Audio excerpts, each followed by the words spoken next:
Abrar, if we forge this new pathway towards sustainability of our planet and people in it, we have to rethink our old paradigm, right? Because it's not working. We know that. The growth engine in our economies have to be redefined, and we have to look at the human and planetary well-being. We know that we have not put focus on these thus far. The challenge then becomes, how does one decouple the advancement and prosperity from destruction and abuse? How do we create that? In your book, you've taken a pathway to peace and prosperity. So what would be helpful, I think, for the group here is to walk through how you envision that happening. Sure. So it's a good segue into, I guess, talking about a little bit about my book and how I laid it out. So I kept running into this perpetual cycle, like you just talked about, Meg, of focus on, the material aspects. So then I started to think about, how do I bring balance to this equation? Because we need the material advances that we have gone through. Those are needed. So this journey, I think it's critical to really define what good is first before we start on that journey. And in the book, the perspective that I take is that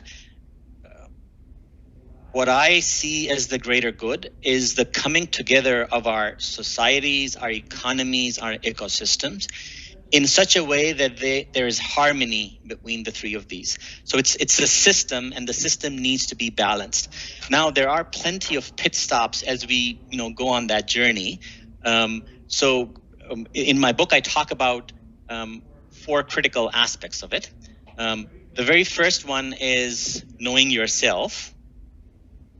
And then the second one is actually becoming a systems thinker. The third one is upholding universal values. And then it's like putting the right team together to kind of understand these 3 things.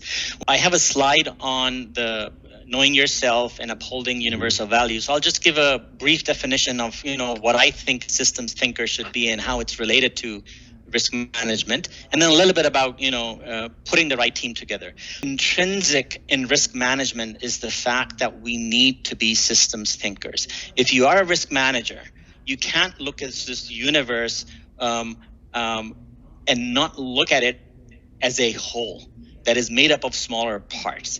Because a lot of times what I've seen in my career is that risk managers come in and they only myopically look at certain things that they feel are important without looking at other stakeholders and what they bring to the table. So I think critical aspect of that is really understanding that it's the parts that make the whole function, right? So if you're going to be given the assignment to fine tune that from a risk perspective, how do you then take into account the bigger part?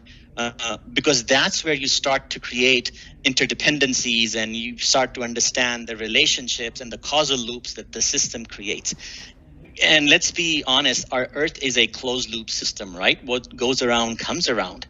So as risk practitioners, there needs to be this heightened need to really understand what systems thinking is all about and how do all these parts come together.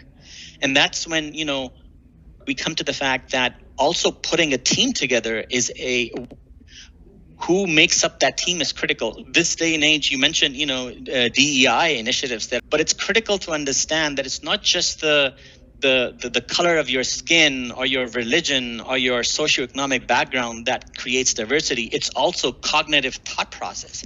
So if you have people from diverse backgrounds, but they're all trained in one way of looking at the universe, then you don't have that critical diversity that you need from a cognitive perspective, right? So I think as we put our team together, we need to really have that understanding of how do we bring diversity in cognition as well, and also diversity when it comes to inclusion of creating these safe spaces so people can open up and talk about what they're thinking. A lot of times we see in the boardrooms that you might have people that are diverse and they come from different backgrounds, but they don't speak up because they're afraid that if they say something, they'll be taken in a totally different, perspective. So I think psychological safety and critical thought diversity is a critical component of looking at building of teams as we move together.